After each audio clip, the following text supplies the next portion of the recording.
somebody else to make this play. He's proven he is a knockdown shooter. He's dangerous anywhere on the floor. There goes that man. Norval did a good job contesting. James now 22 points. He'll stare at it for a few seconds. My goodness. I lost my train of thought, man. Lillard, long-range three. What's up, guys? It's your boy Ty. I got another vid for y'all. It's a vid about Clyde Drexler, about how he could almost been, I guess it's saying the video is saying like the next Michael Jordan. I guess is what it's saying, because I mean he has a very similar game to Michael Jordan. He just, even you call him like a diet version. Which I wouldn't know you say diet, because he wasn't that. He was similar to Jordan, but I wouldn't say like nigga their games was like carbon copies like how him and Kobe's was. But anyway, let's get into the vid and hopefully we learn some more stuff about Clyde Drexler and see. What's good, everybody? Shout out to what's his name, Aim Boot. Shout out to him again. And on a superficial level, the closest NBA player that we have ever seen to Michael Jordan is Kobe Bryant. Of course, RP. Everything from the GOAT status to the championships to that's the my GOAT, even though I don't think no player is the GOAT. But if I had to specifically pick one, it's Kobe. But I don't think one player is the GOAT. Amongst NBA fans, both globally and historically, the idea that the two are as close to identical as we have ever seen out of two NBA legends is almost unanimous. Even though niggas who used to hate on Kobe. One player who is so underrated to the point where I would go as far as to had to rant real quick. They used to hate on Kobe so much, bro. They used to kill me, bro. They'd be like, all he wanted to do was copy Jordan's game, even though like name one kid who plays basketball. Well, yeah, name one kid who grows up playing basketball who don't want to be like their favorite player. And they were just mad because he actually wanted to be like Jordan and did it and actually was successful. So I don't understand, but like it didn't make sense. Because there's not a person out in this world that plays basketball or once played basketball and stuff and growing up as a kid and they idolized the player, they didn't want to play just like them. Like nigga, no one. Like nigga's not one player that didn't. If you saw like, depending on how you were, like say you my age and you watch Kobe as a kid or LeBron as a kid, nigga, you know good and then when you went outside and wanted to copy every move they did. So it's like I never understood that criticism of Kobe. But of course ain't nobody gonna say that now since he passed away. But anyway, let's go back to the video. That was just a side note. I'll be taking side notes all the time. History, who strikes a resemblance to Michael Jordan much greater than Kobe. This is Clyde Drexler, and Michael Jordan himself can testify to this claim. The Jordan testimony. Michael Jordan thus far 4 for 11 for 8 points. Clyde Drexler 3 out of 7 for 9. It's quite a matchup between these two. And earlier I talked about it with Michael. Well, Clyde is somewhat of a mirror of being in a sense. I mean, he's so versatile. He plays offense, he plays defense. Okay. I didn't know if Clyde played defense. All areas of basketball. I'm just going to try to contain him as much as possible. Try to force him to shoot the outside shot, as most people try to force me to shoot the outside shot, and force him to his weaker hand. Well, quick thing. I don't know why I don't be doing this in the videos. I need to start doing it. Because I'm sure y'all probably can't hear it because my voice is loud as hell and shit during the vid. So guys, for now, I'm going to shut up and just, if we're reacting to something, I'm going to shut up and let the video play and then get my thoughts at the end. So, yeah. Which is left. And that's what people do to me. So, hopefully it can work against him. Well, that's one reason people look at Jordan as the GOAT, the greatest of all time, because he won. They say 6 for 6 and all that. Who do you think is the greatest of all time? Well, I don't want to take anything away from anybody, but it's obvious when you average 50 points, 25 rebounds, Wilt Chamberlain, okay, who's ever done that? And every year you had Wilt, guess what? You had a chance for a championship. Yeah. I mean, Michael was phenomenal. Another side note, that's the criticism, that's the debate, which I never understood growing up. And of course, I didn't really know basketball like that until I know a little bit now. I'm not gonna act like I know everything, but I know a pretty good amount.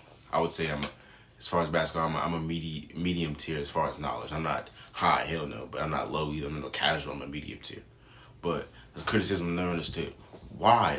Why was I never understood that.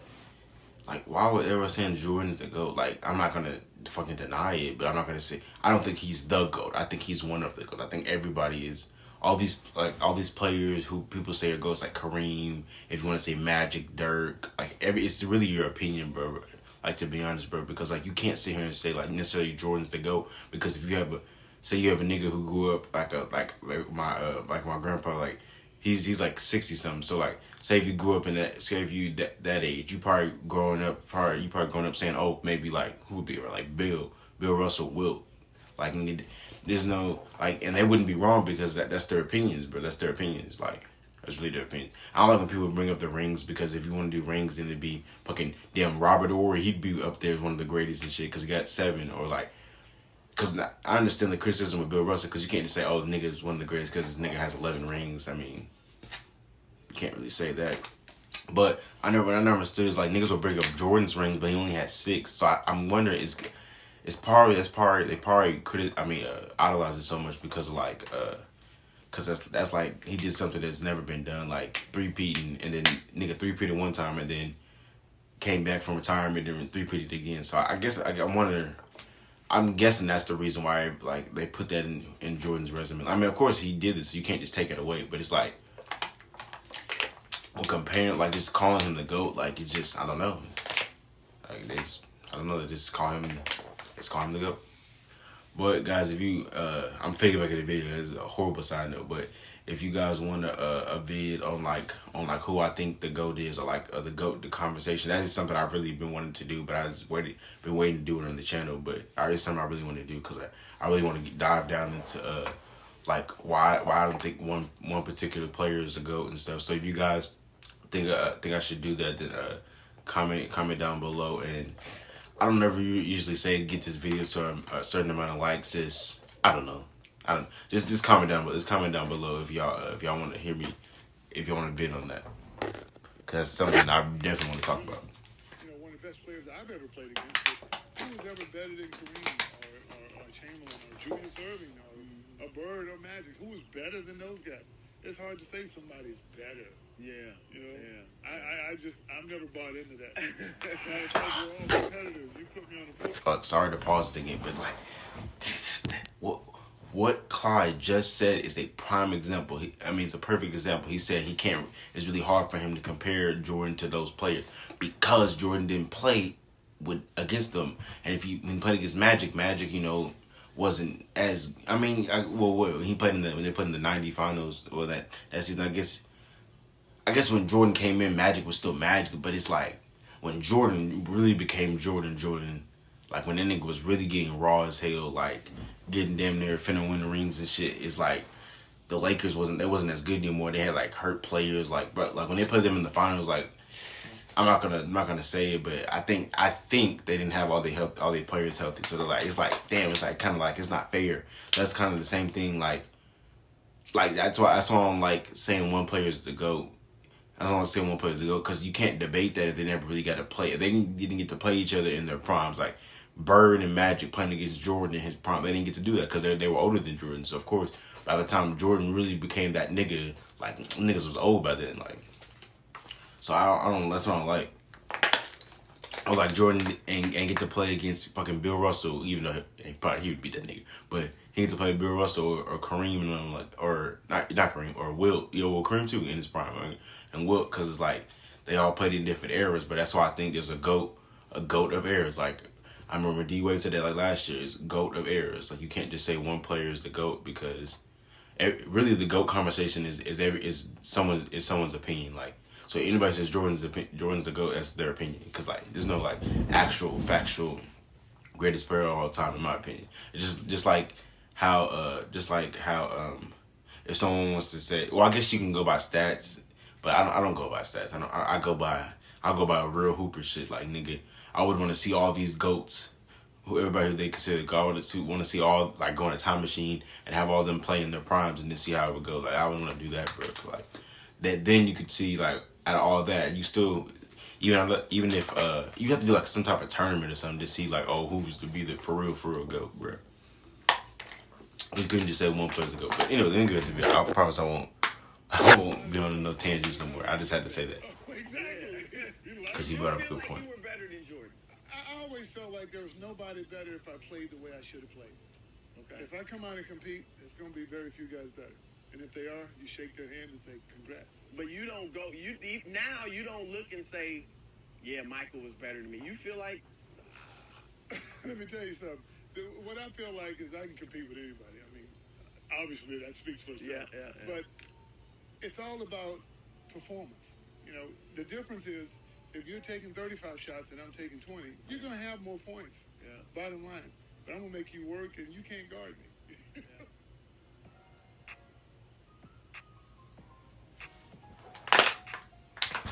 Now, as I mentioned, Clyde Drexler is undoubtedly one of the most underrated legends in NBA history. It goes as far as a casual fan to even supposed NBA experts, because ESPN not so long ago released their top 74 NBA players of all time, in which Clyde Drexler was ranked number 57. ESPN is a joke, we all know this. I've made videos about ESPN before, and when it comes to basketball analysis, going to ESPN for it won't educate you by any means whatsoever. Ahead of Clyde Drexler was Ray Allen, who I genuinely believe was only put right ahead of Clyde Drexler in order to infuriate NBA fans. Nobody in the world thinks that Ray Allen was better than Clyde. Vince Carter...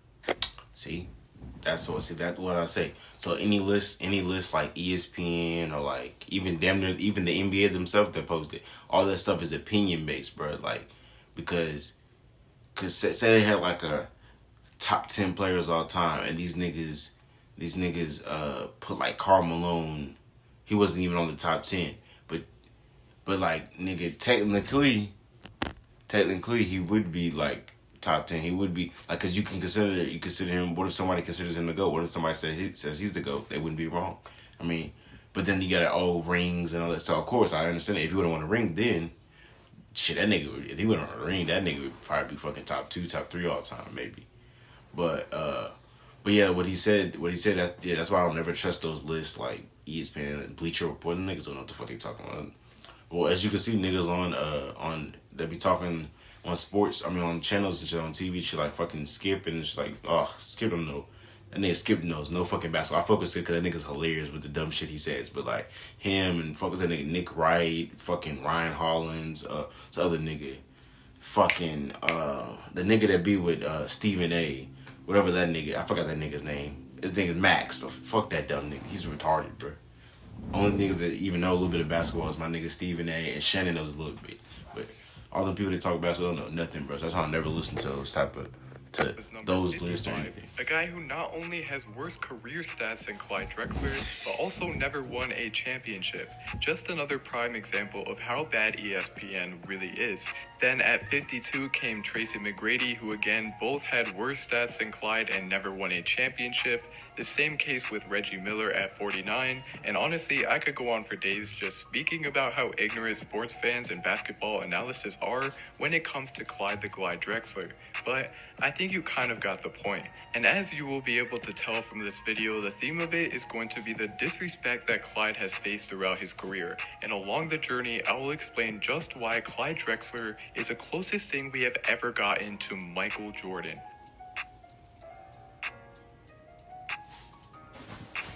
Coming out of college where Clyde Drexler played for Houston, Clyde put up stats that were very similar to those of Michael Jordan. He played alongside Hakeem Olajuwon and became quickly known as one of the best players in all of college basketball. And this led to the 1983 NBA draft, where the Houston Rockets, who had both the number 1 and number 3 overall pick, assured Clyde Drexler that with one of those picks, they were going to take Clyde. However, shortly before the NBA draft, the Houston Rockets recently hired a new coach who was not as high on Clyde as the previous coach. So, unfortunately, Clyde, who was supposed to be taken top 3 overall in the draft, was slipping down slowly, to the point where he was taken with the last pick in the lottery by the Portland Trail Blazers, who said they wouldn't have drafted him if they didn't do a last-minute workout with Clyde, meaning that if Clyde wasn't picked 14th, then who knows how long it would have been until a eventual superstar would have been taken.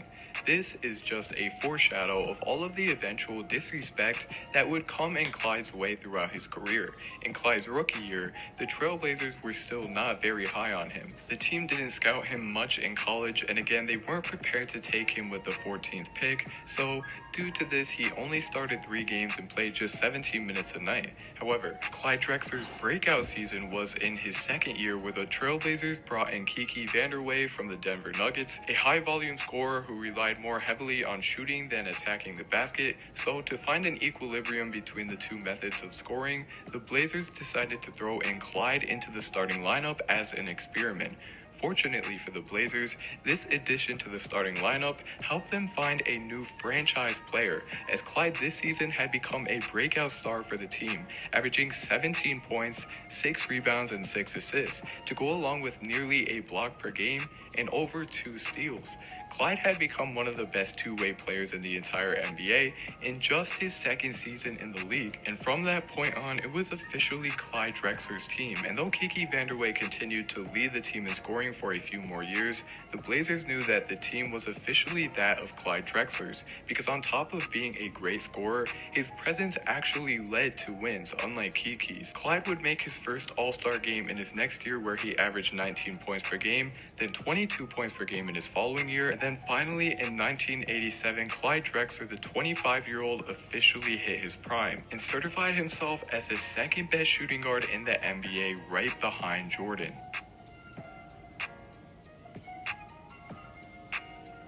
Clyde Drexler had a very long peak, starting at the age of 25, where he was averaging 27 points per game, shooting efficiently from the floor, providing defense, rebounding, and facilitating for the Blazers. There was nothing he couldn't offer you that you would want your franchise player to bring to the table. And if you compare his stats at 25 to Jordan's stats at 25, it really doesn't look all that different.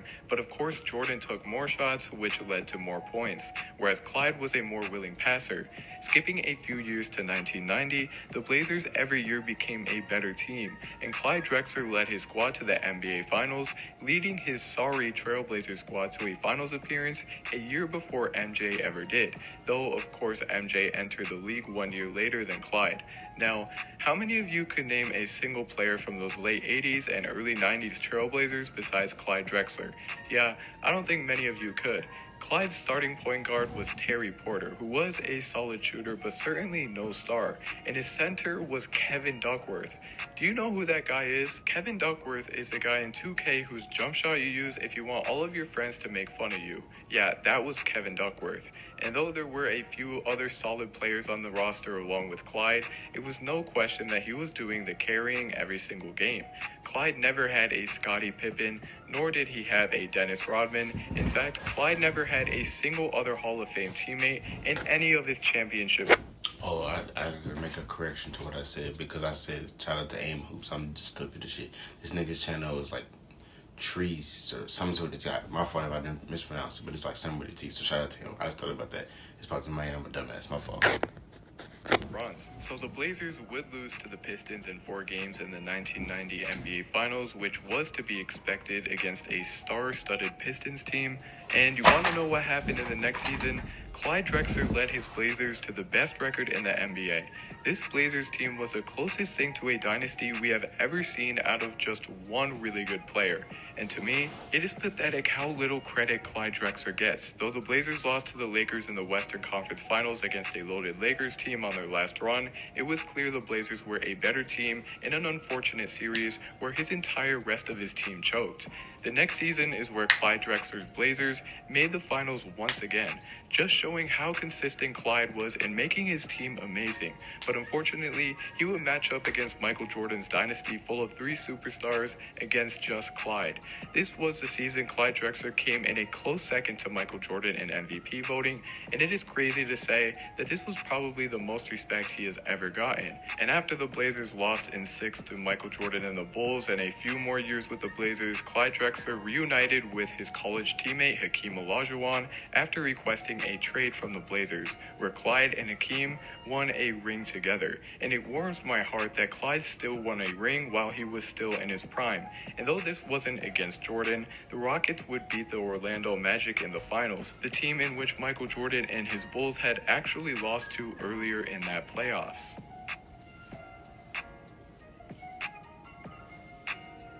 Clyde Drexler was much more close to Jordan than Kobe in terms of play style. Kobe and Mike used the same fadeaway mid-range moves, which is why I believe many NBA fans compare them so heavily.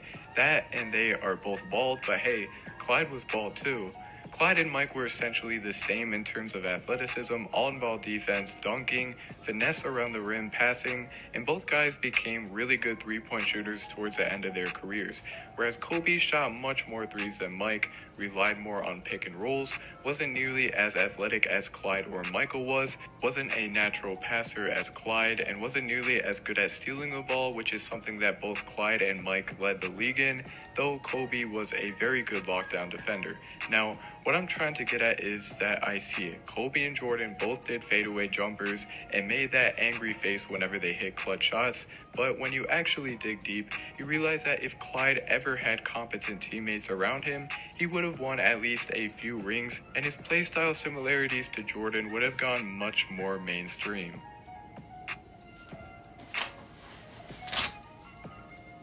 Anyways guys, definitely let me know what you thought of this video. I know that many of you probably won't like it because you are probably assuming that I think Clyde was better than Kobe, and though if Clyde had better teammates that could be a legit argument, that was not the point in this video. Simply that Clyde was a much more similar player to Jordan than Kobe ever was.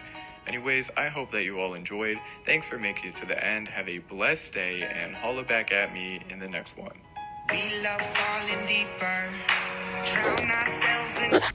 Okay, shout out to him. Okay, of course I agree with the vid. I fuck with it, but only the part where he's talking about the Drexler more close to Kobe. I still think Kobe has more of the similarities to say he's the closest to Jordan. I still think he has more of the similarities. But as far as the athleticism, yes, because Kobe, I don't understand. I don't know why they try to make it seem like Kobe didn't have bounce. That nigga had bounce. He just didn't have Jordan. He didn't have a 40-inch vertical like Jordan. Like, maybe that nigga Kobe probably had like a 37, 38. Like, nigga, that's still really good. It's still close to a 40. Like, that's still really good. But yeah, he's didn't.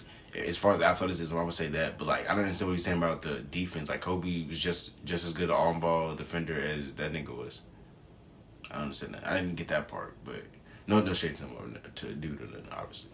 But yeah, if you guys like the video, like, comment, subscribe, and of course, like I said earlier, comment below if y'all want to see a real in-depth video about why I don't think any players to go.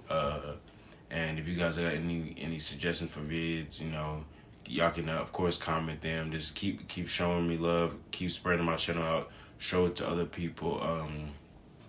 Yeah, I'm just trying to get big, trying to make my dream come true, and trying to put on for other people who are small YouTubers like me, because I'm just a humble guy. So shout out to everybody who's messing with me, and shout out to anybody who's new. So thank you, everybody.